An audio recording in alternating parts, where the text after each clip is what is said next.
में I want every one of you to answer. Okay? Right now 4-5 लोग answer दे रहे हैं, but want most of you to start answering here.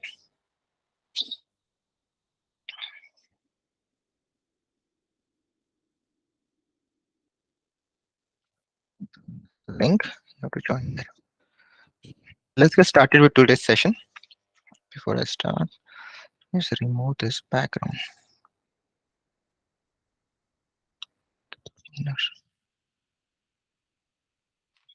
All right. Today again our topic is data science और कल का हमारा topic रहेगा Python. ठीक है.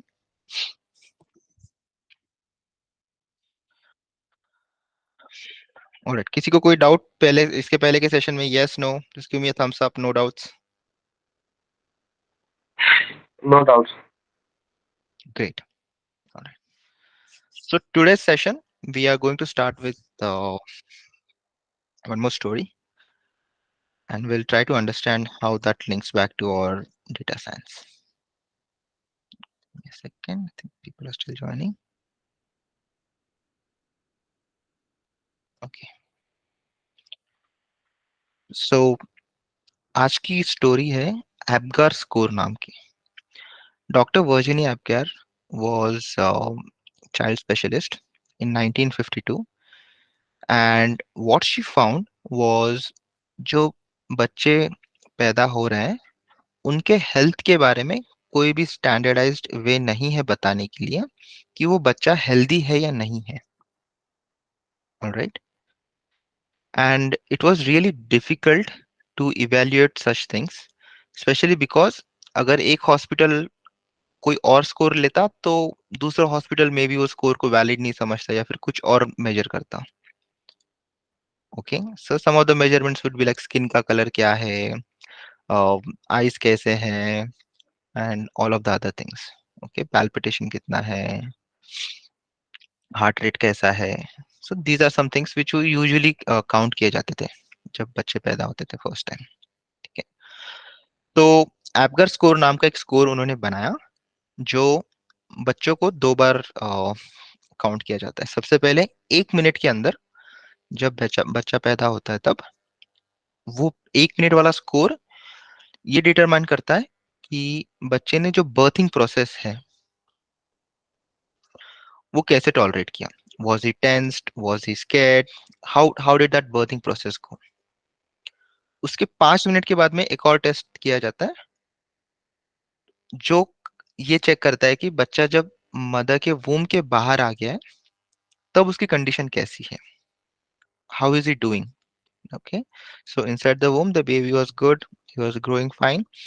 After coming out, is he also feeling good about it? तो ये दो टेस्ट होते हैं और ये टेस्ट से पता चलता है कि बच्चा हेल्दी है या नहीं है, या फिर कोई और नई ट्रीटमेंट अगर देने की जरूरत पड़ेगी तो वो लोग देते हैं. एंड एबगा स्कोर आप सबका भी हुआ है, मेरा भी हुआ है. इट्स प्रीटी कॉमन और 1952 में ये शुरू किया गया था. And we are going to learn how that simple test has revolutionized the way we take understand the newborn care. Okay, or it will be interesting to understand ki there is a simple super learning technique which was used by some of the uh, statistician who took this information and built a simple model which can tell how well the baby is doing, and we'll learn about that. Okay. So this is called as a Venn diagram. Keeping that story in the back of our mind, we'll proceed now. This is called as a Venn diagram. और इस Venn diagram में आपको data science जो दिख रहा है that is the grade out circle, और left side में आपको आर्टिफिशियल इंटेलिजेंस, मशीन लर्निंग और डीप लर्निंग, ये तीन मेजर कॉन्सेप्ट्स दिख रहे हैं. ठीक है. और डेटा साइंस का ओवरलैप है, एआई में ओवरलैप है, मशीन लर्निंग में ओवरलैप है, डीप लर्निंग में ओवरलैप है.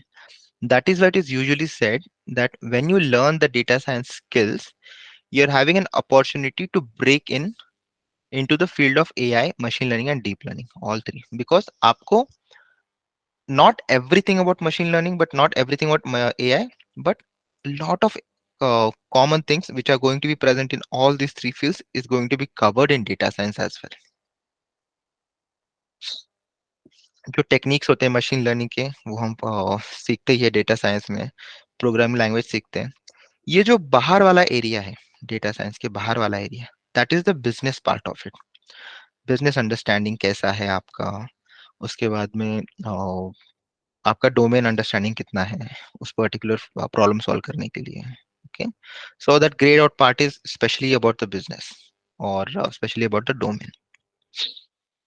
हमारे शुरुआत के बहुत सारे सेशंस ये ओवरलैपिंग पार्ट के ऊपर रहेंगे, और जब हम लोग मेजर प्रोजेक्ट करेंगे या फिर उसके थोड़ा पहले हम लोग बिजनेस साइड या फिर how to convert a business problem into a data science problem उसके बारे में समझेंगे, सोचेंगे।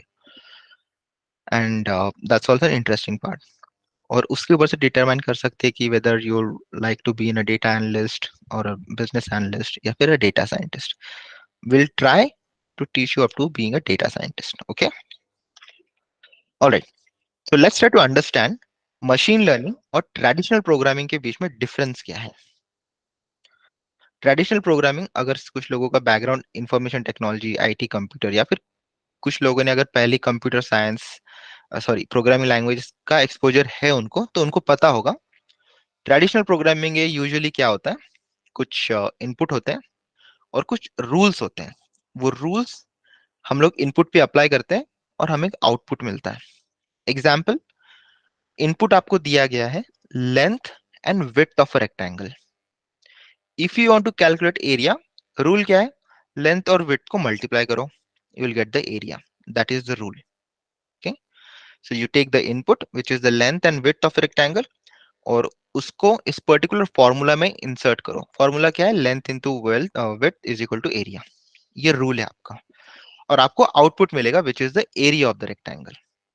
ओके, स्ट्रेट फॉरवर्ड रूल है, कोई भी कॉम्प्लेक्सिटीज नहीं है इसमें। और ऐसे बहुत सारे सिंपल रूल्स होते हैं जो हम लोग डायरेक्टली इंप्लीमेंट कर सकते हैं इसमें। Not just about the maths, कुछ कुछ रूल बिजनेस के बारे में हो सकते हैं, कुछ डेटा के बारे में हो सकते हैं। जैसे कि अगर मुझे स्टूडेंट्स को एडमिशन देना है, तो मे बी एक रूल रहेगा कि student should be at least 15+ years of age. Correct, वो रूल मैं अप्लाई कर सकता हूँ। जो स्टूडेंट आएगा, स्टूडेंट ने वेबसाइट पे लॉग इन किया, फिर वेबसाइट पे लॉग इन करने के बाद में उन्होंने उनका डेट ऑफ बर्थ डाला। अगर मैं डेट ऑफ बर्थ में कैलकुलेट करके पता कर सकता हूँ if the student is 15 years older और not. If he is, then he'll be shown the next steps. If he's not, उनको एडमिशन नहीं मिलेगी। Correct, so these are some rules which you have seen in the real life as well. आप website पे account open करते हो तभी भी कुछ रूल्स अप्लाइड होते हैं, जैसे कि ये कंट्री में ये नहीं चलेगा, वो कंट्री में वो नहीं चलेगा। So all of these are nothing but business rules. Similarly यहाँ पे एक मैथ्स का रूल यूज किया है to calculate area. Machine learning में क्या होता है, मशीन लर्निंग में आपको लेंथ विड्थ दिया होता है और एरिया भी दिया होता है। ठीक है, you already know what is the input which is length and width, you also know what is the output which is the area, लेकिन आपको ये फॉर्मूला के बारे में कुछ नहीं पता। ठीक है, लेंथ इंटू विड्थ मतलब एरिया आता है, ये फॉर्मूला के बारे में कुछ नहीं पता आपको। मशीन लर्निंग का टास्क ये है, या फिर मशीन लर्निंग एल्गोरिथम का टास्क ये है कि वो ये फॉर्मूला जो है डिराइव कर सकता है क्या, इनपुट और आउटपुट लेके। Can it derive this formula only by looking at the input and output. ये तो अभी आपको फॉर्मूला पता है, लेंथ और विड्थ को मल्टीप्लाई कर दो तो you will get an area. But what if you do not know anything about the formula. Okay, what if you do not know anything about the formula, और आपको सिर्फ लेंथ और width और कुछ एग्जांपल्स दिए कि ये लेंथ रहेगी और ये विड्थ रहेगी तो उसका एरिया इतना रहेगा। ओके, सिमिलरली एक और रो दी जाएगी, ये लेंथ है ये विड्थ है और उसका एरिया इतना है। ऐसे बहुत सारे रोज और बहुत सारे एग्जांपल्स दिए रहेंगे आपको, और मशीन लर्निंग एल्गोरिथम यूज करके आपको फॉर्मूला डिराइव करना है। You have to come up with this formula. This is really simplistic way of looking at it.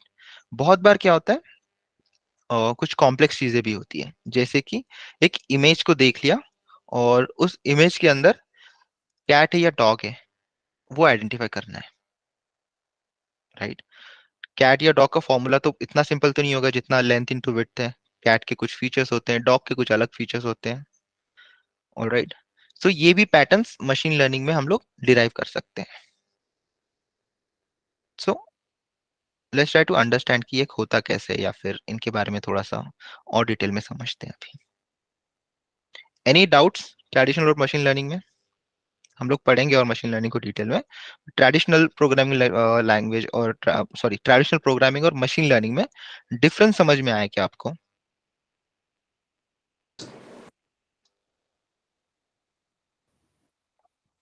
Sir एक बार और एक्सप्लेन करेंगे थोड़ा सा? ठीक है। सो ट्रेडिशनल प्रोग्रामिंग में क्या करते हैं हम लोग, हमारे पास इनपुट दिया हुआ है, we know what is the length, we know what is the width, and we know what is the rule. Rule क्या है? एरिया निकालने का, area is equal to length into width. Okay, आप इनपुट लोगे, input के ऊपर rule apply करोगे, और आपको एक आउटपुट मिलेगा विच is the area. Machine learning में मुझे इसका रिवर्स करना है, मुझे रूल्स फाइंड आउट करने कि रूल क्या है। ये जो रूल है length into width which is the rule of area, मुझे ये रूल के बारे में कुछ भी इंफॉर्मेशन नहीं दी जाएगी, मुझे सिर्फ और सिर्फ दिया जाएगा लेंथ है, विड्थ है, और ये एरिया है। आपको ये रूल देख के can you find out, sorry आपको ये इंफॉर्मेशन अगर दी जाए, can you find out what is the relationship between area and length and width? Right, ये इक्वेशन क्या बोलता है? This equation is just telling a relationship between length, width and area. Correct, इनके relationship के बारे में ये रूल है। Right, what is the relationship between area, length and width? Machine learning में हम लोग क्या करते हैं, हमें इनपुट दिया रहता है और हमें जो आउटपुट था यहाँ पे एरिया का, वो दिया रहेगा। इन दोनों को यूज करके रूल फाइंड आउट करना होता है हमें। ठीक है, we have to find out a rule using these two inputs. Alright, हम यस। लोग और यस भी सर, एग्जांपल्स क्लियर। देखेंगे आगे, हम लोग और भी एग्जांपल्स देखेंगे आगे, और क्लियर हो गए धीरे धीरे। ठीक है, डोंट वरी। ये जो प्रोसेस है, जिस प्रोसेस में हम लोग इनपुट और आउटपुट लेके रूल फाइंड आउट करने की कोशिश कर रहे हैं, that process is called as training process. That we are training this model, या फिर वी आर ट्रेनिंग आवरसेल्व्स, या फिर we are training a machine learning model to come up with the rules. Correct, अगर आपको किसी चीज में अच्छा होना है, तो you have to train for it. How do you train? You keep practicing. Similarly, machine learning algorithm also, it trains itself by looking at the examples. Okay.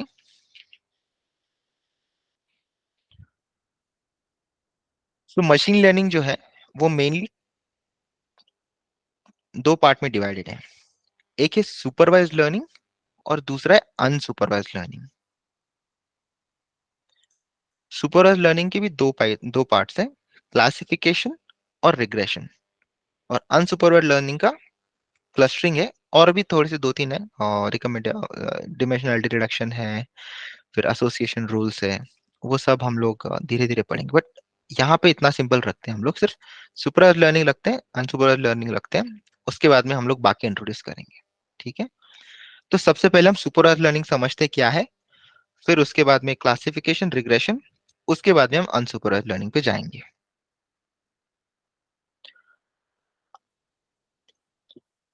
तो सुपरवाइज्ड लर्निंग, जैसे नेम सजेस्ट कर रहा है, supervised मतलब supervision में हो रही है। सुपरविजन करना मतलब you are keeping an eye on it. Right, so जो अल्गोरिथम है आपका, उसको आउटपुट के बारे में पता है, उसको इनपुट के बारे में पता है, और उस अल्गोरिथम का काम यह है कि इनपुट और आउटपुट देख के उन दोनों के बीच में जो रिलेशनशिप है उसको लर्न करना, या फिर उसको फाइंड आउट करना। That is the supervised learning. Supervised learning में जो कीवर्ड है, that is the output labels. मतलब आपको आउटपुट क्या है वो पहले से ही पता है। एग्जाम्पल देखते हैं तो शायद से जल्दी समझ में आएगा। ठीक है, यहाँ पर ये सुपरवाइज्ड लर्निंग का एग्जाम्पल है। यहाँ पर इमेज दिया हुआ है आपको। ठीक है, ये इमेज जो है यहाँ पे, this is a image of a dog, this is a image of a cat, this is a image of a dog, similarly this is a image of a dog, and so on. ठीक है, अभी के लिए पहले वाले इस पे focus करो आप लोग। तो ये इनपुट दिया है और ये आउटपुट भी दिया है। You know that this is an image of a dog, you know that this is the image of a cat, you know that this is the image of a dog, this is the image of a dog. ठीक है, ये सब आपको पहले से ही पता है। और the task of a supervised learning algorithm is to learn this pattern, कि जब दो आंख होती है, एक नाक होता है, फिर उसके बाद में उसका शेप उतना होता है, फर होता है, दिखने में थोड़ा सा अलग होता है, उसको नाक थोड़ी सी बड़ी होती है, and all of that is a dog. ठीक है, that is a pattern, right? That is a pattern which is learned by the machine learning algorithm to identify whether this is a dog or a cat. ये image में dog या cat है कैसे find out करेगा? It will see this image, it will see it has a long tail, it has it has a furry tail, it has a nose, it has two ears, फिर उसके बाद में its teeth are different, its structure is different. So based on all these features, it's a dog. All right. और इस features learn कैसे किए उसने? वो लर्न करने के लिए उसको पहले पता होना चाहिए कि डॉग होता क्या है. It has to know for some examples. तो supervised learning always starts with the training data. Training data मतलब कुछ एग्जांपल्स दिए जाते हैं उसको, which will tell what is the input, what is the output, और इन एग्जांपल्स के ऊपर लर्निंग होती है. उस एग्जांपल्स को लेके वो लोग सीखते हैं मशीन लर्निंग एल्गोरिथम्स आपके.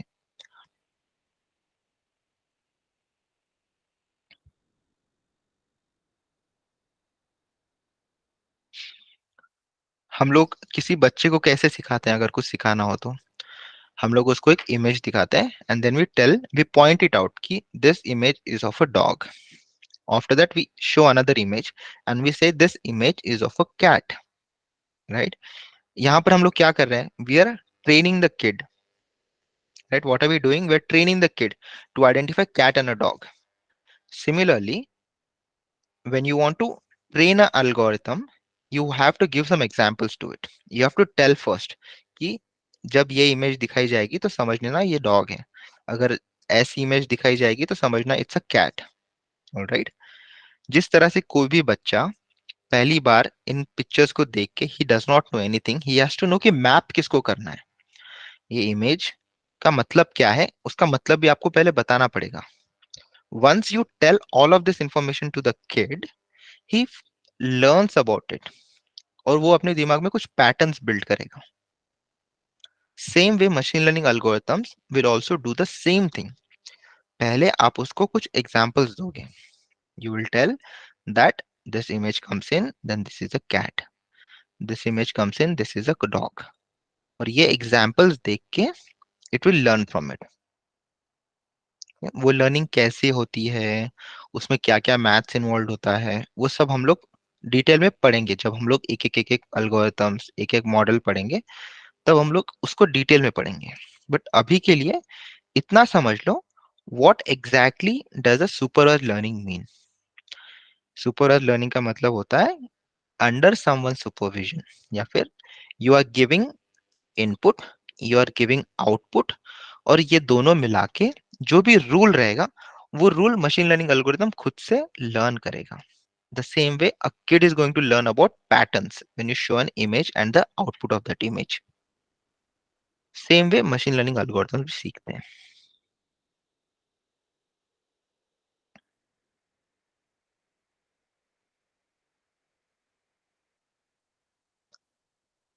अनसुपरवाइज्ड लर्निंग में थोड़ी देर में बताता हूँ. I don't want to confuse you all. अभी के लिए हम लोग सुपरवाइज्ड लर्निंग पे ही फोकस करेंगे, बाद में हम लोग अनसुपरवाइज्ड लर्निंग पे आते हैं. और थोड़ा कंफ्यूजन बढ़ जाएगा आपका अगर मैं सुपरवाइज्ड और अनसुपरवाइज्ड एक साथ बता दूं तो.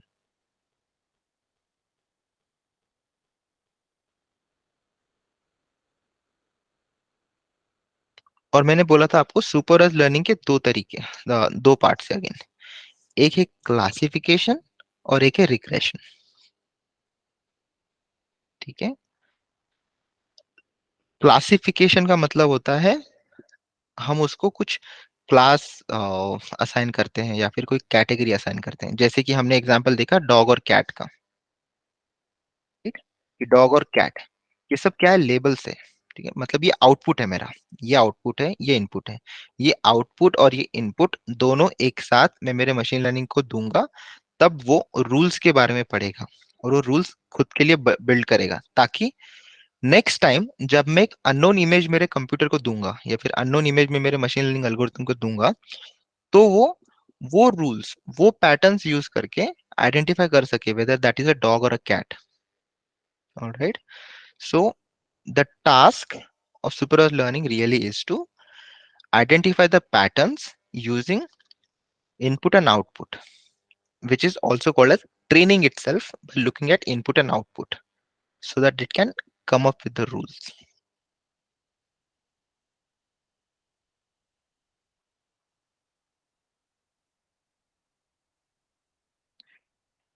I'll just pause here.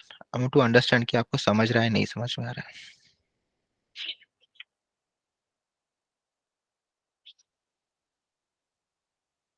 Any questions, guys? No, sir, not for now. Okay. No, sir. All right. So clear, right? Supervise learning के दो दो पार्ट्स हैं, दो टाइप्स हैं. एक है क्लासिफिकेशन और दूसरा रिग्रेशन.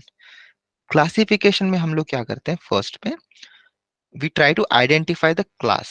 जैसे कि if it's a dog, it's a cat, या फिर अगर आपको कोई कलर दिखाई देगा तो whether it's a red colour, whether it's a yellow colour, whether it's a brown colour.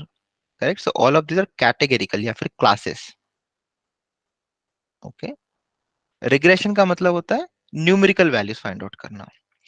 जैसे कि एक घर दिया आपको, can you predict what is the price of this house, right? That is an example of regression. या फिर you are given a product और आपको क्या करना है, प्रेडिक्ट करना है कि ये प्रोडक्ट नेक्स्ट ईयर कितना सेल होने वाला है. That is again a task of a regression. यहाँ पे ज्यादा सेल हो रहा है, कम सेल हो रहा है, वो नहीं है. ओके. कितना एग्जैक्टली कितना सेल होने वाला है. Okay. That is why it is called as regression. Exactly house का प्राइस कितना है, how much is the house price exactly. So that price prediction is called as regression task. You're trying to predict a numerical value. जब आप numerical value को predict करोगे या फिर numerical value आपका आउटपुट रहेगा, then that becomes a regression. तो हमारा जो ये एग्जांपल था थोड़ी देर पहले हमने जो देखा, एरिया लेंथ इनटू विड्थ, यहाँ पर हम लोग रिग्रेशन कर रहे हैं या फिर क्लासिफिकेशन कर रहे हैं? कैन समवन टेल मी?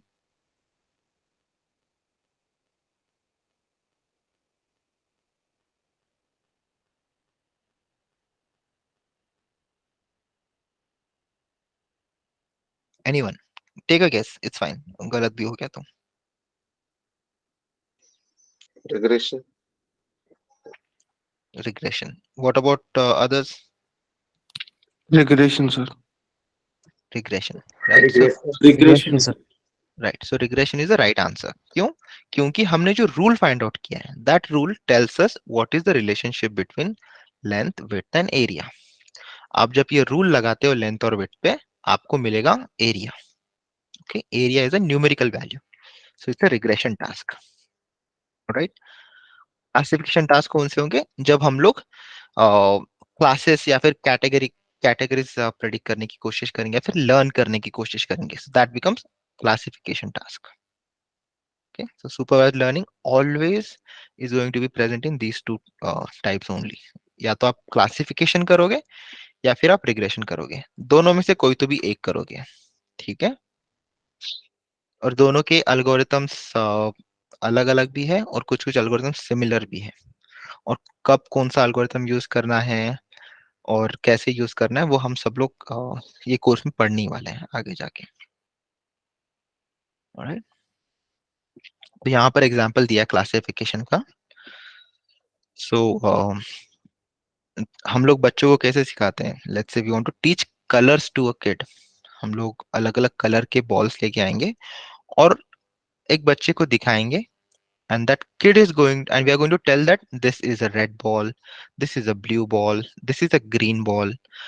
और जब हम लोग ये सारे एग्जाम्पल्स बच्चे को दिखा रहे हैं, तब हम लोग बता रहे हैं कि that this is a red, this is a blue, this is a green.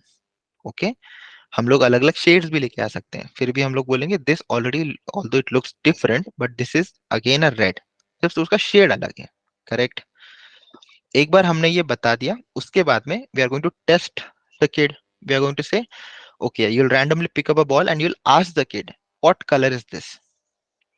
If the kid correctly identifies that it's a red ball, if it's a red ball, then you will say that the kid has learned about it. फिर आप लोग एक और ball निकाल के दिखाओगे, then you'll again ask the kid, what is this color? अगर उन्होंने कलर फिर से सही बताया, then it is going to say, then you're going to say the kid is learning, the kid has learned already, उसने सीख लिया सब कुछ. Now जब हम लोग टेस्ट कर रहे हैं, हो सकता है कुछ गलतियां वो कर देगा, राइट? हो सकता है that you tell him he's going to make some mistakes sometimes, right? It is not that वो 100% सही हो जाएगा. It's going to make some mistakes. और उस मिस्टेक को बोलना है कि वो एरर है. और वो एरर को करेक्ट कैसे करते हैं हम लोग उसको फिर से बताते हैं कि नहीं नहीं ये गलत है. What ever you have identified is the wrong answer. You have to say that this is a red color because it is much similar to a red color. You'll pick up another red ball and you'll say ये देखो ये और ये दोनों एक जैसे ही है. That's why this is a red color. Okay.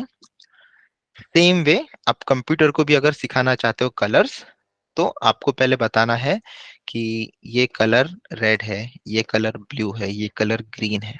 Okay, we are talking about machine learning. We are not talking about traditional programming right now. Traditional programming में हम लोग उसका कलर का कंपोजिशन से बता सकते हैं डायरेक्टली, लेकिन we are talking about something abstract. We are talking about machine learning algorithms right now. तो आप एग्जांपल्स दोगे और वो एग्जांपल्स देख के computer is going to learn what exactly colour that is. अभी ये कलर सिखा सकते हैं, तो similarly we can also teach a computer to identify images of a dog and cat, correct? We can also teach a computer to identify birds. We can also teach a computer to identify faces on our phones. आपके जो mobile phone से आपके पास अगर photos का app होगा, Google photos या फिर कोई और फोटोज, तो वहां पे इट कैन ऑटोमेटिकली आइडेंटिफाई कि ये पर्सन कौन है, राइट? वो ग्रुपिंग कर सकता है ना अपने आप, correct? It can identify that too, and that again is an example of classification. All right.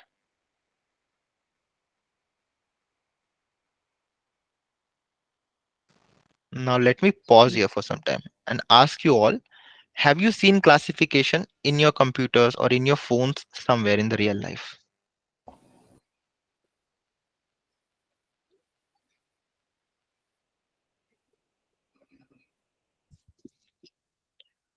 या फिर classification का example anywhere in your real life, have you seen that? Have you think about it for a couple of minutes.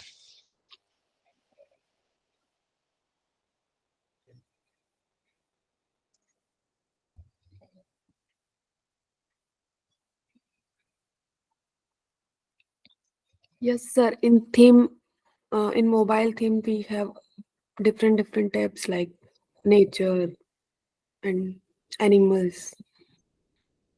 Correct? If you give the image, the computer is going to identify. एक और example है, आपके जो emails है, emails में is it a spam और is it not a spam? Spam images, spam emails आते हैं आपको, और वो spam images emails directly spam में चले जाते हैं. क्यों चले जाते हैं? क्योंकि वहां पे क्लासिफिकेशन एल्गोरिथम काम कर रहा है, which when you get an email, it will say whether this email is a spam or not, and it will directly put the spams in the spam folder. Everything that is not a spam will come to your inbox. That's one more example for the classification. यहाँ पे क्या classify कर रहे हैं हम लोग? यहाँ पे हम लोग email classify कर रहे हैं, and we are going to classify it saying whether this is a spam or it is not a spam. More examples.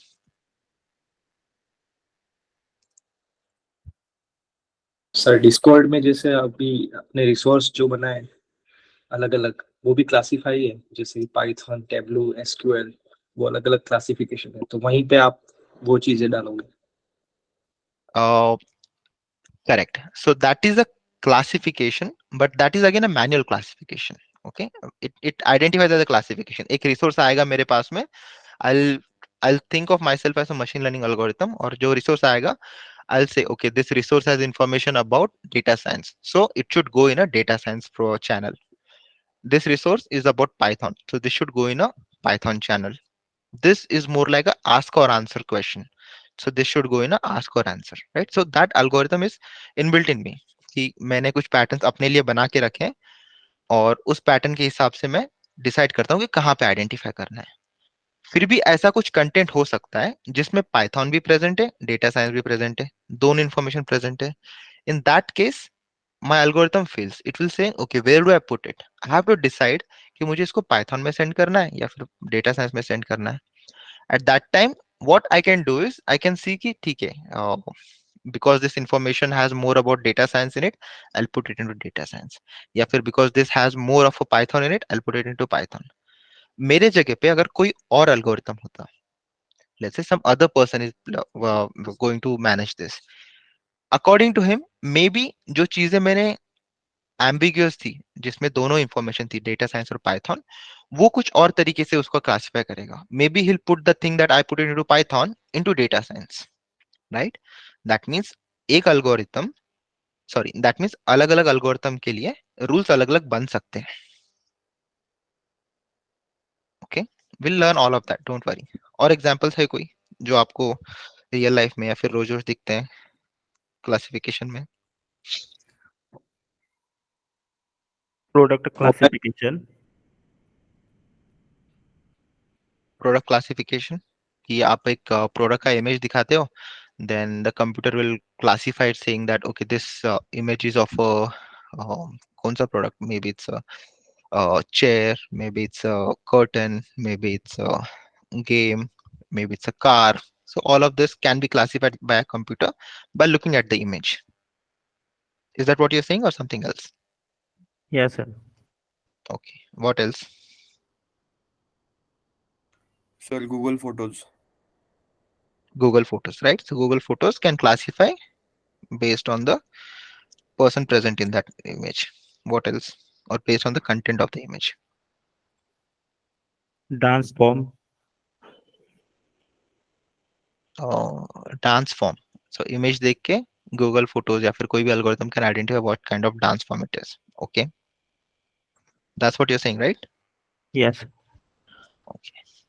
आपका जो रिकमेंडेशन सिस्टम है, जब आप गूगल पे सर्च करते हो आपको रिकमेंडेशंस आते हैं. What do you think? What is that? Is it a classification or regression?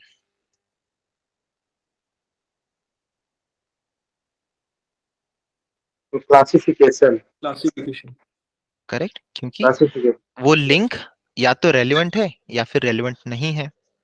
कितनी ज्यादा रेलिवेंट है, okay, that comes under regression task कि कितना रेलिवेंट है ये. Is this 100% relevant, is this 90% relevant? Relevance के हिसाब से उसका सीक्वेंसिंग होगा, लेकिन वो रेलिवेंट है या नहीं है, that will again be a classification task.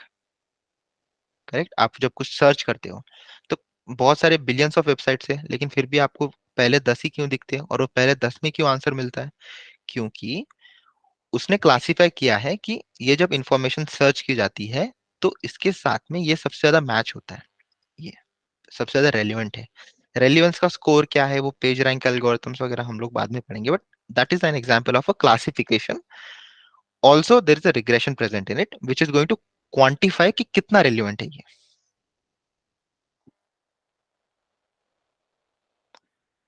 More examples of classification that you have seen? Weather, if it's going to rain or not yesterday, tomorrow. Yes or no?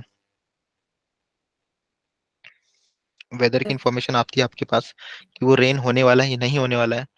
Percentages जब आते हैं कि 40% chance of rain, 30% chance of rain, that is a regression. लेकिन अगर आपको सिर्फ इतना बताया जाता है कि बारिश होने वाली है या फिर नहीं होने वाली है, that is a classification task. More examples.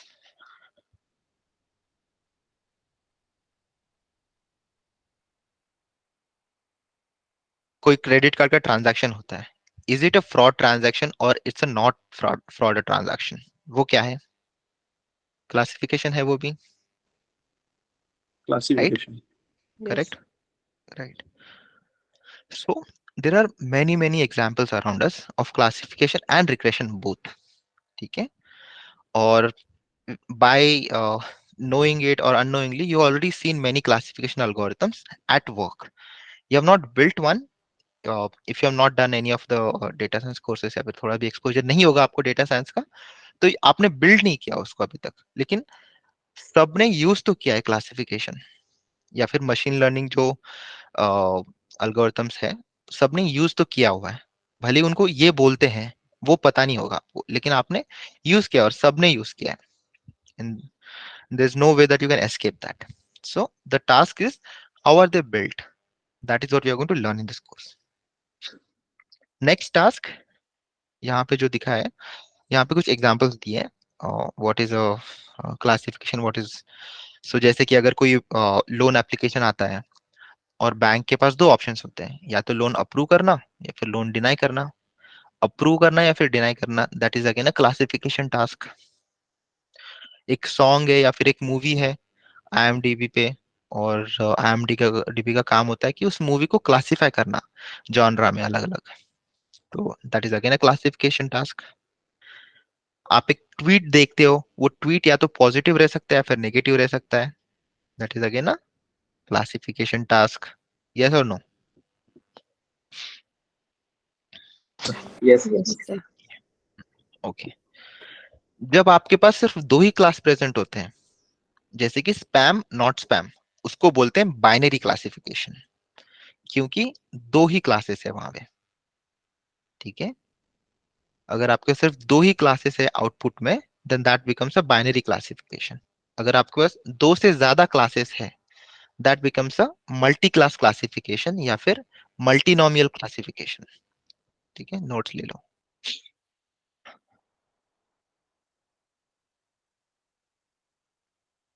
जैसे कि प्रोडक्ट्स की इंफॉर्मेशन, अगर आपको आइडेंटिफाई करना है कि कितने प्रोडक्ट्स है, कौन से प्रोडक्ट्स है, दैट्स अ मल्टीनोमियल क्लासिफिकेशन, क्योंकि अलग अलग प्रोडक्ट्स होते हैं, सिर्फ दो प्रोडक्ट्स नहीं होंगे ना, बहुत सारे प्रोडक्ट्स होंगे। अगर आपके पास इमेज में सिर्फ इतना आइडेंटिफाई करना है, इज इट अ डॉग और is it not a dog, yes और नो का आंसर है ना, that is a binary classification. Binary मतलब सिर्फ दो output.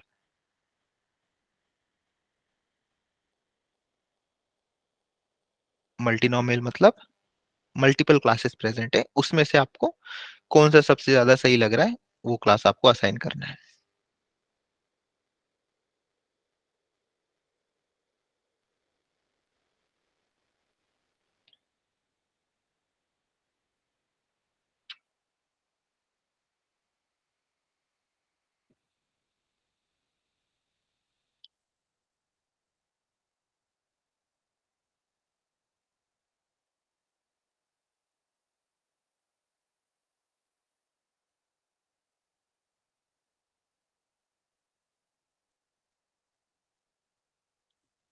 Okay, good. Shall we proceed? Yes. Okay. So next is the regression task. This is again one type of a supervised learning task. Regression task में क्या करना होता है, हमें numerical values predict करने होते हैं। एक एग्जांपल लेते हैं। लेट्स से आपके पास बलून्स का बैग है, जो अभी तक आपने ब्लो करके बड़ा बड़ा करके नहीं रखे balloon. Okay, let's say the balloons are just there is no air filled in a balloon. और उसके बाद में एक एक बलून लेते हो, आप उसमें एयर फिल करते हो और बलून के साइज मेजर करते हो और बलून को आप ऊपर छोड़ देते हो, और वो बलून ऊपर जाता है। थोड़ी देर के बाद में बलून की एयर चली जाती है और फिर वो नीचे आ जाता है। ठीक है, आप मेजर करते हो कितना ऊपर गया वो। उसके बाद में एक और बलून लेते हो, उसमें हवा भरते हो, उसको भी ऊपर छोड़ते हो। Okay, now what you are doing here is you are creating examples for your machine learning algorithm. Input क्या है, size of the balloon. Output क्या है, कितना ऊपर जा रहा है वो। रूल क्या है, input size of the balloon और कितना ऊपर जा रहा है। उसके ऊपर से नेक्स्ट टाइम जब आप बलून को ब्लो करते हो, तो बलून के साइज के ऊपर से आपको without letting the balloon go in the air, can you predict कि बलून कितना ऊपर जाने वाला है। Can you do that if we do the simple task of regression. अगर मैंने पहले कुछ एग्जांपल्स कर लिए, अगर मैंने लर्न कर लिया कि इतने साइज का बलून इतना ऊंचा जा रहा है, 10 मीटर जा रहा है, फिर जब इसकी विड्थ जब इसकी डायमीटर 10 सेंटीमीटर होती है, तब मे बी 12 मीटर जा रहा है। जब इसकी डायमीटर 8 होती है, तब मेमी 10 मीटर्स जा रहा है, ठीक है। तो ऐसे बहुत सारे एग्जाम्पल्स लिए मैंने, और मैंने कुछ रूल बना के रखे मेरे लिए, कुछ फॉर्मूला बना के रखा। नेक्स्ट टाइम जब कोई मुझे एक ब्लोन बलून देता है मेरे हाथ में, तब मैं बोलता हूँ ओके इसका विड्थ कितना है। ऑलराइट, अगर मुझे विड्थ पता चल जाती है, without letting the balloon go in the air, I can predict कि ये कितना ऊपर जाने वाला है, and that prediction might be wrong by some meters here and there. ठीक है, प्रिसाइजली तो नहीं बता सकते कि ये 9.234 मीटर जाने वाला है, बट एक रफ आइडिया मिल सकता है हमें, और वो गलत भी नहीं होता यूजुअली। ठीक है, so that is what the regression task is. You want to predict numerical output, you want to predict using a weather forecasting model, कल कितना परसेंट चांस है कि बारिश गिरेगा। Okay, you want to predict using a house prediction model कि what is the house price for this particular uh, area.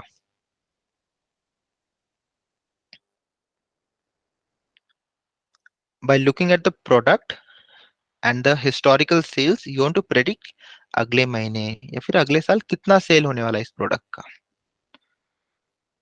Historically कितना हुआ है, आगे कितना होने वाला है। That is again a regression task. What could be more examples of regression that you have seen around you?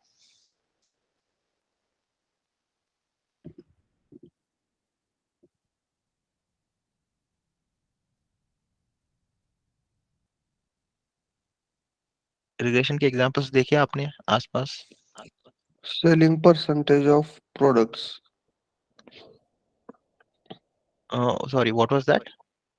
Selling percentage of products. कितना percentage product cell होने वाला है, करेक्ट। अभी क्रिकेट चल रहा है, projected score, what is that? Regression. Projected score is a regression task, correct. Project कर रहे हैं या फिर प्रेडिक्ट कर रहे हैं कि इतना इतना स्कोर जा सकता है आपका, that is a prediction task का गेम। अगर आपने कभी कोई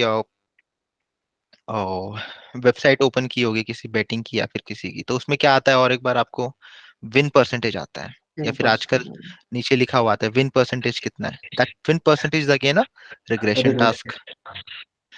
who is going to win, that will be a classification. Team A or team B, who is going to win, that is a classification. लेकिन win percentage कितना है, that is a regression task.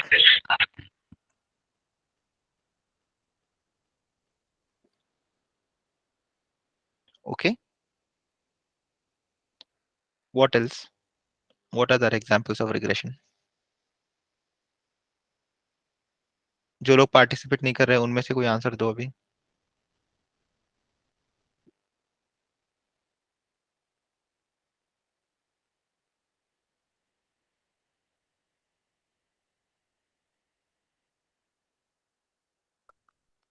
Sir examples देना है ना? हाँ, regression का example.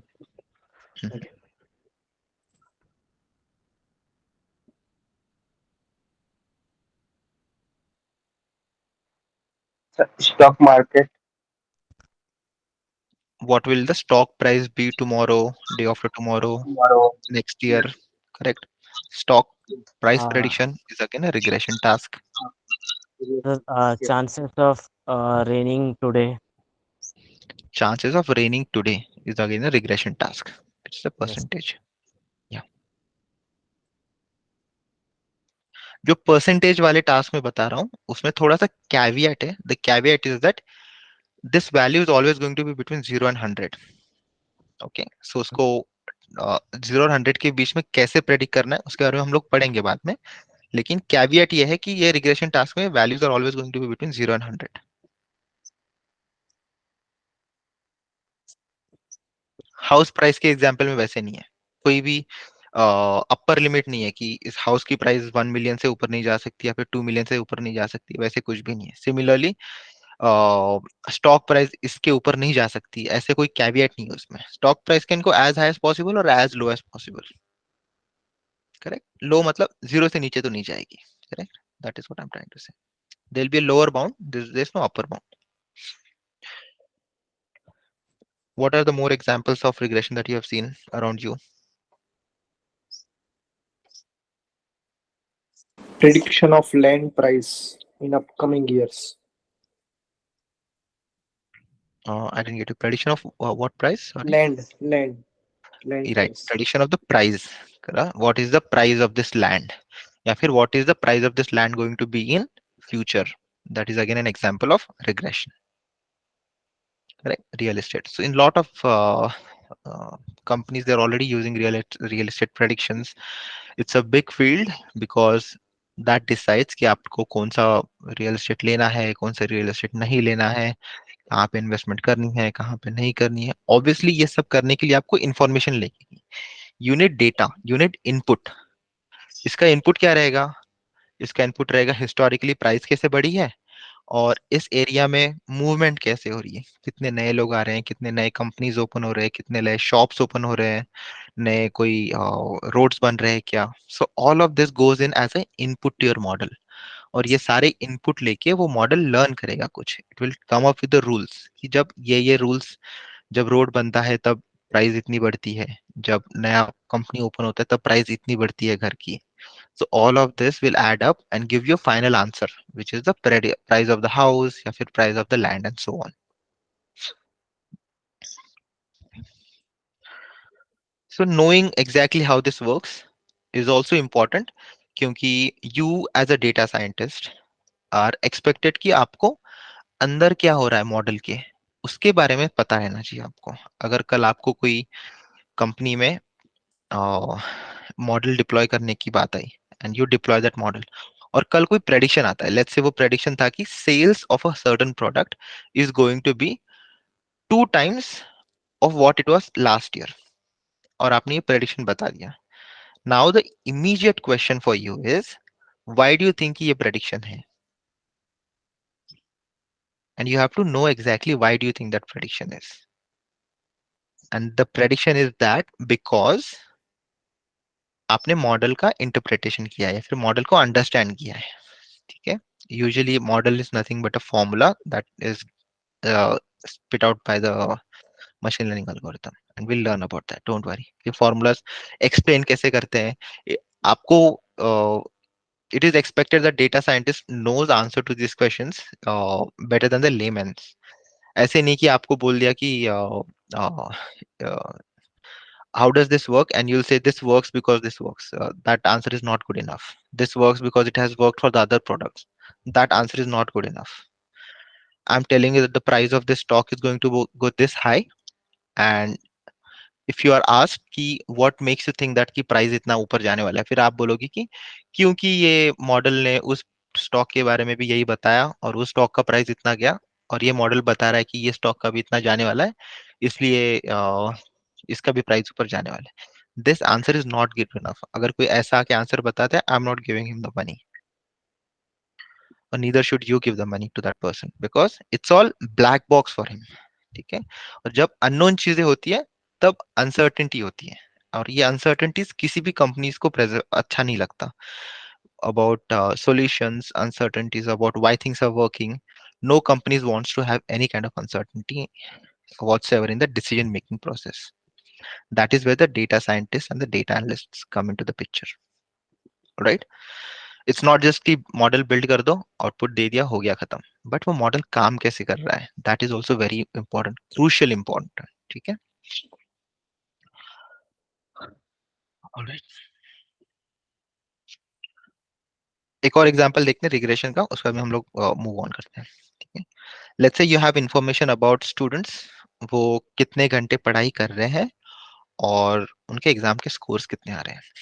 आपने 100 students लिए और ये सब 100 स्टूडेंट्स का आपने स्टडी किया, मतलब जस्ट 1 महीने के लिए वो कितना पढ़ाई कर रहे हैं, उसके बाद में एग्जाम लिया आपने, स्कोर कितना आया एग्जाम में वो लिखा आपने. एक 100 रोज बनाए, 100 रोज में स्टूडेंट्स के नाम है, सेक बाद में स्टूडेंट ने कितने घंटे पढ़ाई की है, बाद में एग्जाम में कितना स्कोर आया है. ये सारी इंफॉर्मेशन आपने लिया, आपको पता चला कि जितना ज्यादा पढ़ाई कर रहा है स्टूडेंट उतना ज्यादा स्कोर आ रहा है. ठीक है. There is a relationship between number of hours the student is putting in versus how many, how much score is getting in the exam. एक पॉजिटिव रिलेशनशिप आपको मिलता है। लेकिन वो रिलेशनशिप कैसा है, ठीक है, मतलब कितना स्टडी करने से कितना स्कोर बढ़ेगा। 2 घंटा एक्स्ट्रा स्टडी करने से मेरा 10% बढ़ने वाला स्कोर, या फिर 1.5 घंटा पढ़ाई करने से मेरा 10% बढ़ने वाला score. Okay, that is important part here.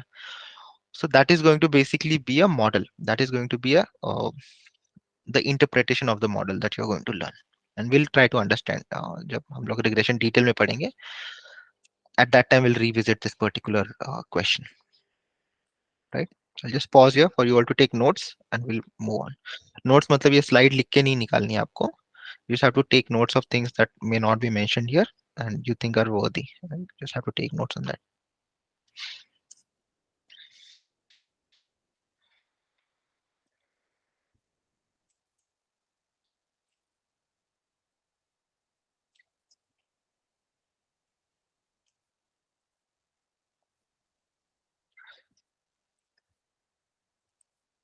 सबको नोट्स निकालने हैं, अपने हाथों से निकालना है। स्लाइड्स तो मैं शेयर करूंगा ही, लेकिन खुद के नोट्स सबको निकालने हैं।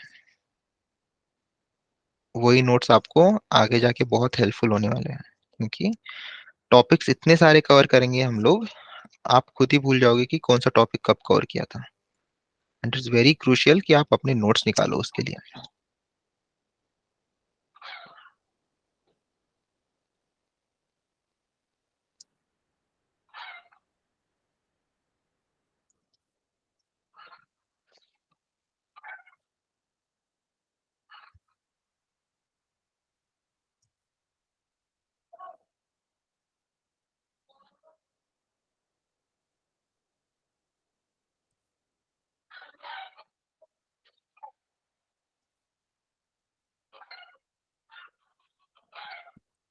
Late me know once done.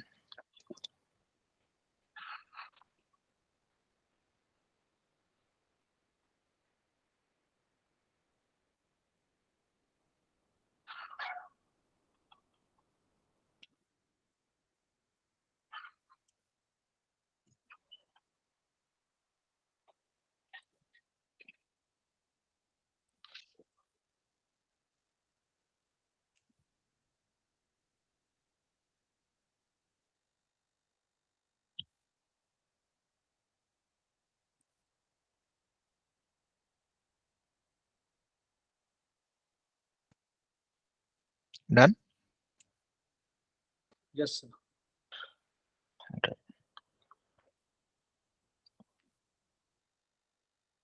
तो यहाँ पे एक सुपरवाइज्ड लर्निंग का एग्जांपल दिया है और कुछ एग्जांपल्स दिए हैं यहाँ पे सुपरवाइज्ड लर्निंग के। हाउस का प्राइस प्रेडिक्शन, स्टॉक का प्राइस प्रेडिक्शन, इनकम प्रेडिक्शन, कितने वोट्स मिलने वाले हैं अगले साल इलेक्शंस में for a particular candidate, that is also part of supervised learning या फिर रिग्रेशन।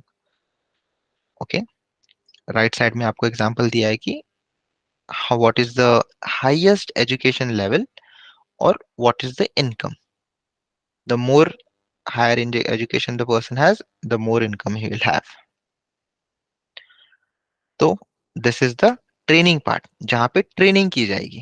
ट्रेनिंग मतलब एग्जांपल्स दिए हैं कुछ रियल लोगों के कि ये सैलरीज है, ये एजुकेशन है। उसके बाद में टेस्ट में क्या दिखेगा, ओके एक नया कैंडिडेट आया है, उस कैंडिडेट का ईयर ऑफ एजुकेशन 4 का है, तो उसको कितना सैलरी एक्सपेक्टेड करना चाहिए।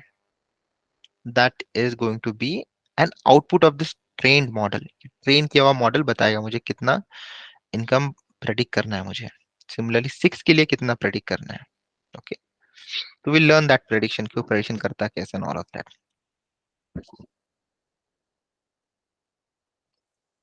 तो ट्रेनिंग का पार्ट रहेगा, एक रहेगा टेस्टिंग का पार्ट। ट्रेनिंग के पार्ट में हम लोग इनपुट आउटपुट दोनों दे देते हैं ताकि वो लर्न कर सके। सेम वे हम लोग जब ट्रेनिंग करते हैं बच्चे की, तब हम लोग उसको इनपुट भी बताते हैं, आउटपुट भी बताते हैं। उसके बाद में जब हमें टेस्ट करने की बारी आती है, तब हम लोग उसको आउटपुट नहीं बताते, तब हम लोग सिर्फ इनपुट देते हैं उसको कि what colour is this ball. If it tells you correctly, that means learning ठीक से हुई है। अगर नहीं बता पा रहा है वो, then we'll do the training again. We'll include more examples. We'll find out other ways to train. We'll find out other ways to teach the kid.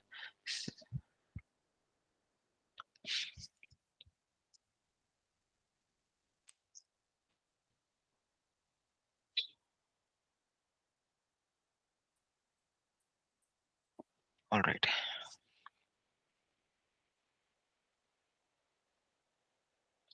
ठीक है, हम लोग यहाँ पे वापस आते हैं थोड़ी देर के बाद में. Let's not get into this right now. In fact, I'll move this slide to some other next session because we need to learn something else before we go to this slide. ठीक है, ये तो हो गया supervise learning का अभी तक कि सुपरवाइज लर्निंग में होता क्या है. दो टाइप है, रिग्रेशन और क्लासिफिकेशन. अभी अनसुपरवाइज लर्निंग के बारे में थोड़ा सा समझ लेते हैं और ये डिफरेंट कैसे है सुपरवाइज लर्निंग से, वो इंपॉर्टेंट पार्ट है, वो समझने की कोशिश करते हैं. ठीक है, सबसे पहले क्लस्टरिंग या फिर ग्रुपिंग. क्लासिफिकेशन अलग है. बहुत बार स्टूडेंट्स कंफ्यूज होता है क्लासिफिकेशन, क्लस्टरिंग और ग्रुपिंग में. ठीक है, क्लासिफिकेशन में आउटपुट इनपुट दोनों पता होते हैं और हम लोग पैटर्न लर्न करके प्रेडिक्ट करते हैं बाद में कि कौन से क्लास के लिए ये कौन से क्लास को असाइन किया जाएगा ये, या फिर what will the prediction be for this particular row. Clustering, on the other hand, is an example of unsupervised learning. As the name suggests, it's an unsupervised learning. मतलब unsupervised learning में आपको output नहीं पता होगा कुछ भी. आपको output नहीं पता होगा कुछ भी, आपके पास सिर्फ इनपुट रहेगा. ठीक है, वो इनपुट लेके आपको वो इनपुट के अंदर जो वेरिएबल्स है उनके अंदर कुछ तो रूल्स फाइंड आउट करने हैं, फिर उनके अंदर के कुछ पैटर्न्स फाइंड आउट करने हैं. एग्जाम्पल, आपके पास कस्टमर्स की इंफॉर्मेशन है. ठीक है, और ये कस्टमर्स की इंफॉर्मेशन में क्या क्या है आपके पास, एज ऑफ द कस्टमर, उसके बाद में geographical location of the customer, educational background of the customer. ठीक है, और आपको क्या करना है, अभी आपको ग्रुप्स फॉर्म करने हैं. ठीक है, अभी आपको ग्रुप फॉर्म करने हैं. आपके पास कस्टमर्स की इंफॉर्मेशन है और आपको वो कस्टमर्स की इंफॉर्मेशन में ही ग्रुप फॉर्म करने हैं. ठीक है, वो ग्रुप कौन से फॉर्म होने वाले हैं वो आपको अभी तक पता नहीं है. ठीक है, वो अभी तक आपको पता नहीं है. Second example, let's say there is a kid और वो किड के सामने आपने अलग अलग शेप के और अलग अलग कलर के कुछ आइटम्स सामने उसके रख दिए किड के. Okay, in front of the kid you have put some things which are of different size and some things which are of different color. ठीक है, now you are not telling कि करना क्या है उसके साथ में, आपको बस इतना बताना है कि ग्रुपिंग करना है, लेकिन वो ग्रुपिंग कैसे करना है यू आर नॉट टेलिंग. अभी वो बच्चा जो है जिसके सामने ये सारी चीजें पड़े हैं, there are two ways of grouping. सबसे पहला तो वो कलर के ऊपर ग्रुपिंग कर सकता है. सारे रेड कलर की चीजें एक साइड में डाल दिए और सारे येलो कलर के अलग साइड में, और फिर सारे ब्लू कलर के किसी और साइड में डाल दिए उसने. ठीक है, दैट इज द ग्रुपिंग. या फिर वो शेप के ऊपर ग्रुपिंग कर सकता है. he can say all the triangular things go into one group, all the circular things will go into other group, all the square things will go into the other group. Correct, so there are multiple ways of grouping this. यहाँ पे कोई सही और कोई गलत नहीं है. there is no mislabeling या फिर there is no mistakes in this. This is just finding out the patterns in the input data that is given to you.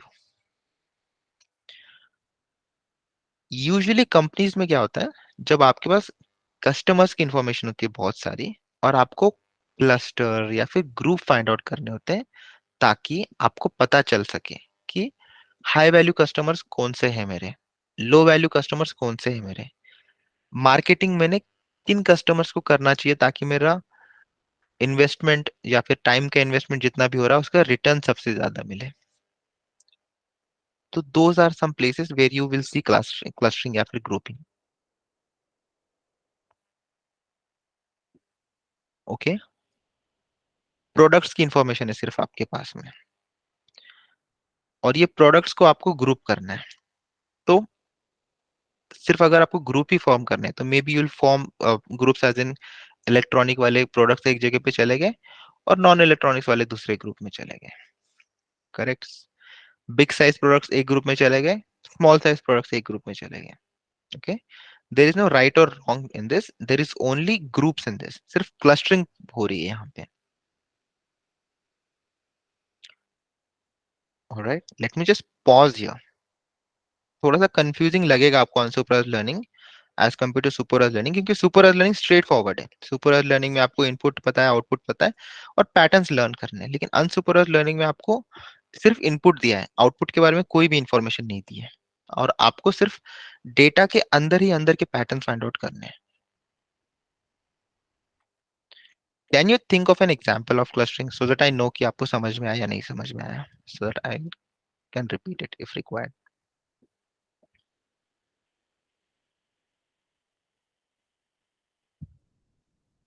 Give it a try. गलत हो गया तो गलत हो गया, it's fine.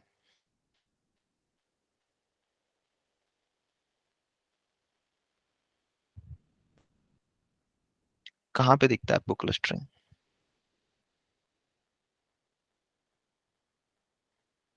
Sir, group of student that student are of science student or commerce student. Correct. आपको students की information दी है जिसमें उनके सब्जेक्ट्स के बारे में बताया गया है, ठीक है? तो फिर Yes, उसके बाद yes, में sir. You will group them based on their subjects. आपको पता नहीं है, साइंस पता नहीं है, आपको कॉमर्स पता नहीं है, लेकिन सब्जेक्ट्स के ऊपर आप ग्रुप कर सकते हो। कॉमन सब्जेक्ट्स जो भी रहेंगे उसके ऊपर से you can say that these students belong to a group who is having some information about the maths. This group belongs to a student, I mean this student belongs to a group who are having maybe um, commerce related subjects. Okay, what else? Sir जैसे कि अपन अलग अलग team के performance या individual member के performance पे भी अपन ये कर सकते करेक्ट। एक कंपनी है आपके पास और वो कंपनी में बहुत सारे एम्प्लॉयज हैं। आपको हाई परफॉर्मिंग एम्प्लॉयज और लो परफॉर्मिंग एम्प्लॉयज को आइडेंटिफाई करना है, लेकिन आपको पता नहीं है अभी तक कि हाई परफॉर्मिंग होता कैसा है और लो परफॉर्मिंग होता कैसा है। All you know that you just have students या फिर employees and you know that how much, how good और how bad they are performing. उसके ऊपर से, सिर्फ परफॉर्मेंस के ऊपर से you will start grouping the students. You will say that ठीक है students, sorry, your employees, high performing versus low performing.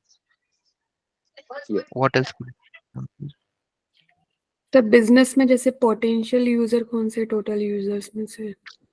correct, so that we can target those user for the new products.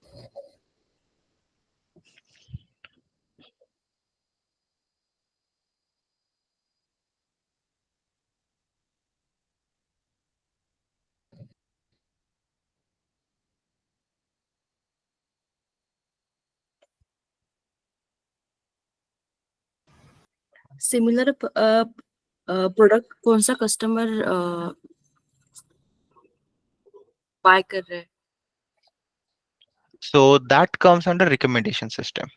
Okay, तो okay आप Amazon में जब आप जाते हो या फिर फ्लिपकार्ट पे जब जाते हो, आपको ये नीचे की रिकमेंडेशन आती है दैट ये दो प्रोडक्ट्स यूजुअली प्रोडक्ट्स साथ में खरीदे गए हैं। करेक्ट, या फिर people who have liked this have also liked this. Correct. So that can be considered as a recommendation. I won't say that it's a clustering.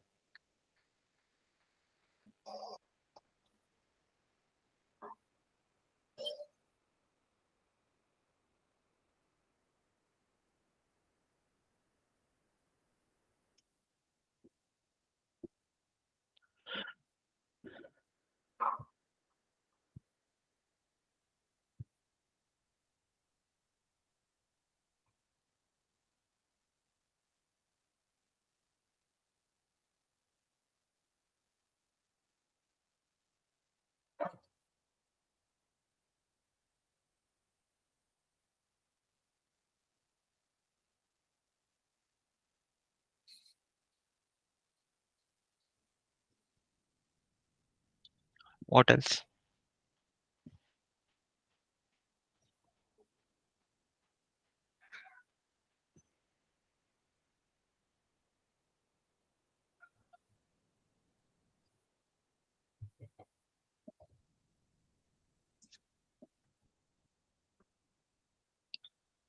Let's say आपको दो teams बनानी है स्टूडेंट्स के बीच में, ओके? और आपके पास कोई क्राइटेरिया नहीं है, आप रैंडमली दो ग्रुप्स बना दोगे। That again is a clustering, but is a random clustering, correct? 20 students है, 10 स्टूडेंट्स एक टीम में गए, 10 स्टूडेंट्स दूसरे टीम में गए। That is again example of clustering, but it's a random clustering. अभी इस रैंडम क्लस्टरिंग में थोड़े से पैटर्न्स ला सकते हैं। हो सकता है कि students who are I mean आप जैसे कि students who are having similar background should go in group A. Students who are having a different background should go in a different group. So that will be again rule based clustering या फिर rule based grouping. That is again example of a clustering, because we didn't know कि group A क्या है, group B क्या है। हमने students देखे, उसके बाद में हमें पता चला कि यहाँ पे दो groups present है।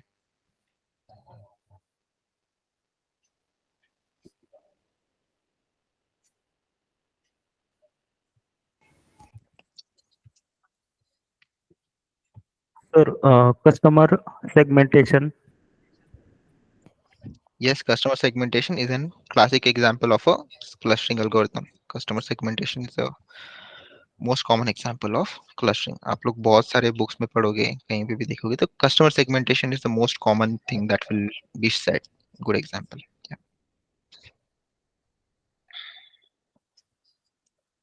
ऑलराइट, सो ये तो हो गया क्लस्टरिंग के बारे में, unsupervised learning.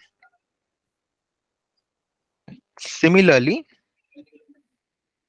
there is something called as dimensionality reduction, which is a type of again unsupervised learning। जल्दी से बता देता हूँ, अगर ये ज्यादा डिटेल में नहीं भी समझ में आ गया तो भी डोंट वरी अबाउट इट, जब हम लोग पढ़ेंगे उसको एग्जैक्टली तब ज्यादा क्लियर होगा ये, ठीक है? तो इमेजिन करो कि एक वो जिक्सॉ पजल्स पता है सबको, आपको सब वो पीसेस एक साथ जोड़ने होते हैं ताकि वो पजल पूरा बन जाए। Yes, correct. Yes. सो Yes. इमेजिन करो वो जिक्सॉ पजल है आपके पास, और ये पजल जो है इसके अंदर जितने भी पीसेस हैं, that every piece in the puzzle is an piece of information, correct? जब तक वो पीस आप करेक्ट पोजीशन में नहीं डालते तब तक आपको पूरा पिक्चर दिखता नहीं है, ओके? तब तक आपको पूरा पिक्चर दिखता नहीं है।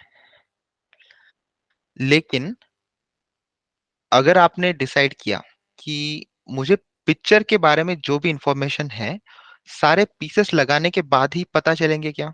हो सकता है मैं थोड़े से पीसेस निकाल भी दूं बीच के कहीं कहीं के, पूरा मैंने पजल बना दिया, उसके बाद में मैंने रैंडमली कोई पीसेस निकाल दिए इधर उधर के, फिर भी वो पिक्चर जो मेरे सामने दिख रहा है जहां पे मिसिंग पीसेस है, उसमें जो इंफॉर्मेशन है वो इंफॉर्मेशन कम तो हुई है थोड़ी, लेकिन इतनी भी कम नहीं हुई कि मैं बता नहीं सकता कि वो पिक्चर क्या है। Okay, will take an example maybe.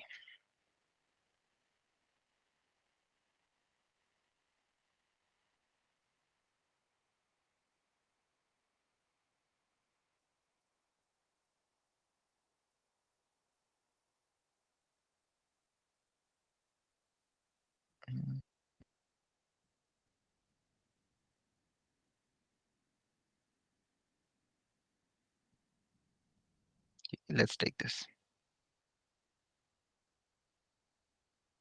Let's copy this.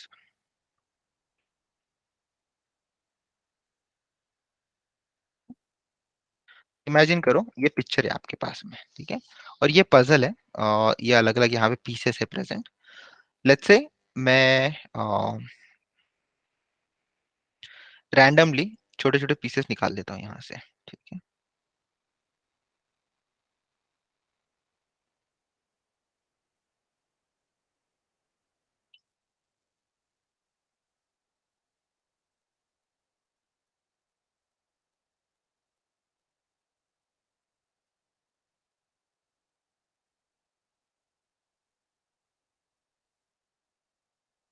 ठीक है, अगर मैंने ये पीसेस निकाल दिए तो भी पता चल रहा है आपको ये पिक्चर कौन सा है? यस और नो? Yes correct, Yes. फिर भी आपको पता चल रहा है कि पिक्चर कौन सा है। ठीक है, और थोड़े से पीसेस निकाल देता हूँ। ठीक है, ये पीसेस से अगर मैं निकाल देता हूँ फिर भी आपको पता चल रहा है पिक्चर कौन सा है। ठीक है, डिमेंशनैलिटी रिडक्शन में एग्जैक्टली यही होता है। आपके पास बहुत सारे डिमेंशंस होते हैं, यहाँ देखिए बहुत सारे इंफॉर्मेशन होती है, उसमें से थोड़ी सी इंफॉर्मेशन आप कम कर देते हो, लेकिन इस तरह से कम करते हो कि उस डेटा का या फिर उस इंफॉर्मेशन का मीनिंग नहीं चेंज हो रहा है। अगर आपने ऐसे कम कर दिया उसको तो पिक्चर क्या है वो पता नहीं चलेगा आपको, आपने आधी पिक्चर ही निकाल दिया, आपने राइट साइड का कुछ भी रखा नहीं यहाँ पे। सो डिमेंशनैलिटी रिडक्शन ऐसे नहीं करना है कि रैंडमली आप कुछ भी निकाल दोगे और फिर डेटा की इंफॉर्मेशन ही चलेगी। ठीक है, you will be strategic about it कि कौन सा पीस निकालना है। जैसे कि ये पीस एक जैसा ये पूरा निकाल दिया मैंने, ये पीस एक जैसा ये पूरा निकाल दिया। ठीक है, फिर यहाँ पे एक जैसा पीस है पूरा, इसको निकाल दिया। ये पार्ट है बीच का यहाँ का, आई जस्ट डिलीट दिस। ठीक है, I just delete this part, just may be delete this part. ठीक है, भले ही यहाँ पे इतने सारे होल्स है, इतनी सारी इंफॉर्मेशन यहाँ से मैंने निकाल दी, फिर भी ये पिक्चर की जो मेन जिस्ट है या फिर जो इंफॉर्मेशन है वो बहुत ज्यादा लॉस नहीं हुआ है यहाँ पे। ठीक है, although there are some missing pieces here, still जो पिक्चर का मीनिंग है वो चेंज नहीं हो रहा है। ठीक है, जैसे कि ये भी निकाल देता हूँ मैं यहाँ से। ठीक है, so this is nothing but an example of dimensionality reduction. Alright, ये हमने पिक्चर के एग्जांपल से देखा, लेकिन हमारे पास जब हम लोग पढ़ेंगे उसको, हम लोग उसको टेबल के एग्जांपल से पढ़ेंगे ताकि हमें समझने में इजी जाए होता कैसे है ये। अगर मैं इसको पूरा निकाल भी दूं यहाँ से तो भी कुछ फर्क पड़ रहा है आपको? Can you still understand what this picture is about? Yes. Yes Right, so this is what is going to happen when you try to do dimensionality reduction. You reduce the dimension या फिर reduce the number of columns, you reduce the number of pixels, but while reducing that you're not giving about the information. आपकी information जितनी थी पहले उतनी information retain करने की कोशिश करोगे आप, even with the less amount of data. Right, ये अगर ये 128 बाय 128 पिक्सल का इमेज है तो इसमें से बहुत सारे पिक्सल्स मैंने निकाल दिए बीच बीच के, फिर भी इसके अंदर की इंफॉर्मेशन अभी भी इंटैक्ट है। Alright, but what if I do something like this, अगर मैंने यही डिलीट कर दिया तो बहुत सारी इंफॉर्मेशन चली गई। Okay, so that is again a bad example of dimensionality reduction, but this is pretty good example of dimensionality reduction. करते क्यों है dimensionality reduction? बहुत बार क्या होता है, इतनी बड़ी इमेज अगर मैं इनपुट दे दूं मॉडल को तो बहुत टाइम लेता है। ठीक है, सीखने के लिए, तो उतना कंप्यूटेशनल पावर भी नहीं होता। सेकंड, इसमें बहुत सारी इंफॉर्मेशन रिपीटेड है, जैसे कि ये जो पिक्सल्स है यहाँ से यहाँ तक सारे रिपीटेड है, ये जो पिक्सल्स है यहाँ से यहाँ तक ऑलमोस्ट सारे रिपीटेड है। अगर मैं निकाल भी दूंगा तो भी कुछ फर्क नहीं पड़ेगा। ठीक है, तो बहुत सारी इंफॉर्मेशन ऐसी है जो रिपीटेड है यहाँ पे। ठीक है, बहुत सारी इंफॉर्मेशन यहाँ पे रिपीटेड है। ये इमेज देख के तो पता चल रहा है आपको कि ये इमेज बहुत सारी इंफॉर्मेशन रिपीटेड है, लेकिन अगर आपको टेबल दिया जाए जहाँ पे स्टूडेंट्स की इंफॉर्मेशन है, स्टूडेंट का एज दिया है, स्टूडेंट का ज्योग्राफिकल एरिया दिया है, उसके बाद में स्टूडेंट का मे बी एजुकेशनल बैकग्राउंड दिया है, ये सारी इंफॉर्मेशन जब दी जाती है तब इसमें से कुछ कॉलम्स जो होते हैं, कॉलम्स बोल रहा हूँ मैं बार बार, रोज नहीं डिलीट करने हैं, कॉलम्स ही रिड्यूस करते हैं हमेशा डिमेंशनैलिटी रिडक्शन में। तो इसमें जो कॉलम्स है वो ऑलमोस्ट एक जैसे होंगे, मे बी जो सैलरी है that depends highly on the educational background.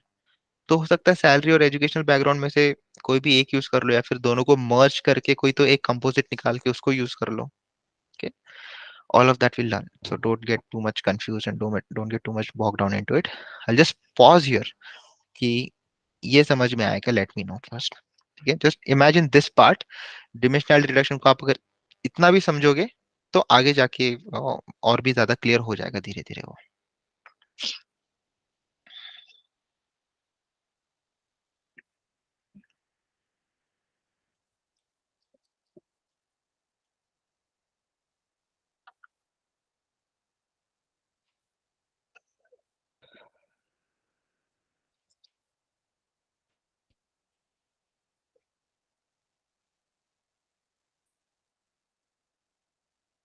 take notes and we'll move on.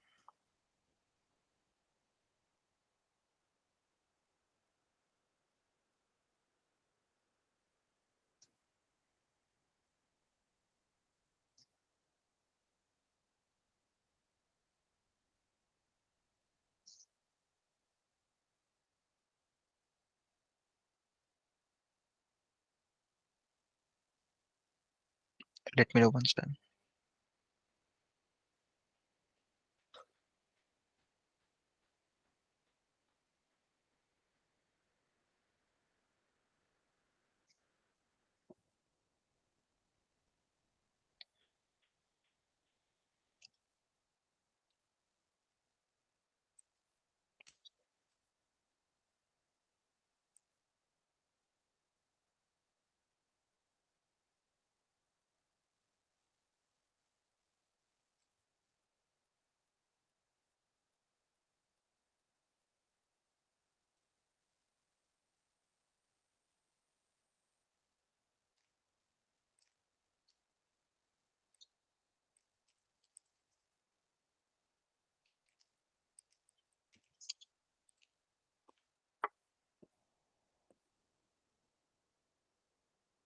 Good till here.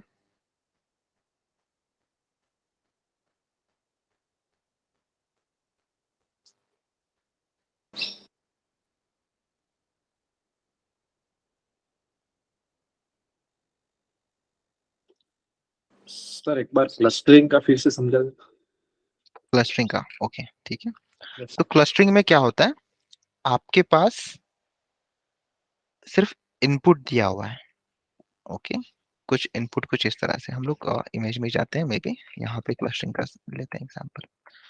So let's say आपके पास कुछ इस तरह के इमेजेस है, ठीक है, कुछ इस तरह की इंफॉर्मेशन है प्रेजेंट आपके पास।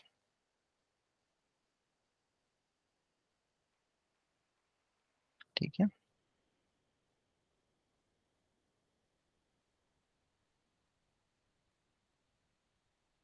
कुछ इस तरह की इंफॉर्मेशन प्रेजेंट है आपके पास में। ठीक है, क्लस्टरिंग में क्या होता है, क्लस्टरिंग टास्क का काम इतना है कि ये जो क्रॉस वाले हैं इनको एक साइड में निकाल दो, और ये जो सर्कल है उनको एक साइड में निकाल दो। Create a gap between these two, इन दोनों के बीच में गैप क्रिएट करो, सो दैट ये अलग क्लस्टर बन जाए, एक अलग ग्रुप में आ जाए और ये अलग ग्रुप में आ जाए। It's like a sorting example. ठीक है, अगर आपके पास में बहुत सारे मार्बल्स होंगे, बचपन में अगर आपने खेले होंगे तो, और आपको सॉर्ट करने होते हैं, जो ब्लैक ग्रीन कलर के एक तरफ डाल दो, जिसके अंदर व्हाइट कलर का कुछ रहेगा तो उसको एक तरफ डाल दो, you just sorting right. So that is what this clustering is also doing. You will have this big data जहां पे सब कुछ मिक्स्ड है, फिर आपको कोई तो पैटर्न फाइंड आउट करके बोलना है कि ठीक है ये सारे एक जगह जाएंगे और ये सारे दूसरी जगह जाएंगे। इसका मतलब ये नहीं कि ये सही है ये गलत है, there is no difference of, there is no meaning to that. ठीक है, it's only that these are all crosses and these are all circles, that's all.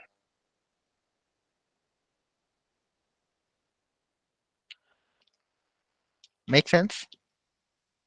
Yes, sir. Yes, sir. Now understand. Okay.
Good.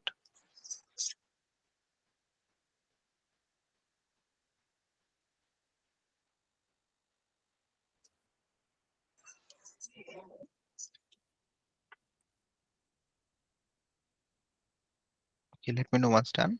I'll be still here.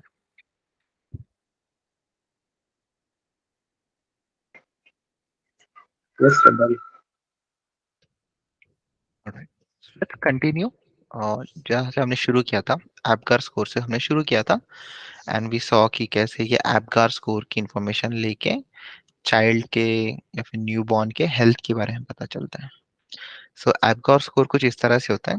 Apgar जो है, it's last name of the scientist और a doctor who created this, and it also has a meaning to it. So Apgar का मतलब होता है A for appearance, B for pulse, G for grimace, A for activity and R for respiration. जब कोई बच्चा पैदा होता है तो फर्स्ट मिनट में और फिफ्थ मिनट पे ये सारी इंफॉर्मेशन कैप्चर की जाती है.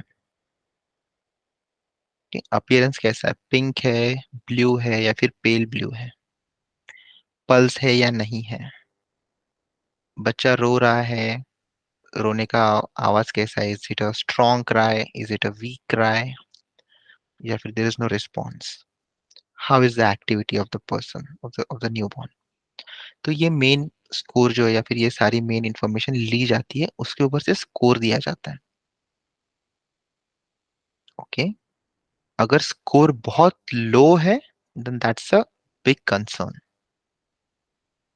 अगर आपका स्कोर लो है that means it's a concern. अगर आपका स्कोर 0 है that means the baby needs immediate attention. Okay. अगर आपका स्कोर 5 से ज्यादा है या फिर आई थिंक इट्स अ 7 का threshold something, I don't remember exactly the threshold. तो that means it's not a big concern. It can be taken care of later too. तो डिसाइड कैसे किया उन्होंने? सो all of this comes under the supervised learning. Supervised learning में अगर आपने appearance के बारे में बताया, पल्स के बारे में बताया, ग्रीवेंस के बारे में बताया, एक्टिविटी और रेस्पिरेशन के बारे में बताया, इट विल टेल यू कि okay based on the input जो आपने दिया है मुझे, this is what the Apgar score is. And because this is the APGAR score, you may want to think about what next steps you want to do. All right. And all of these are vital information, especially for a newborn. And these are the health indicators saying how healthy is the child. Just by training the algorithms and by looking at the outcomes, it became a pretty powerful tool at that time. Even these days it's used. I think in these days आप थोड़ी सी information input करते हो type करके, और कभी कभी pictures upload किए जाते हैं और पिक्चर्स से भी इंफॉर्मेशन एक्सट्रैक्ट की जाती है to get the scores. There are more scores, there are more things added to it, but it all started in 1952 by this doctor, who is Dr. Virginia Apgar. All right. Yes. Okay. That's it. So that's it for today. Let me stop the recording.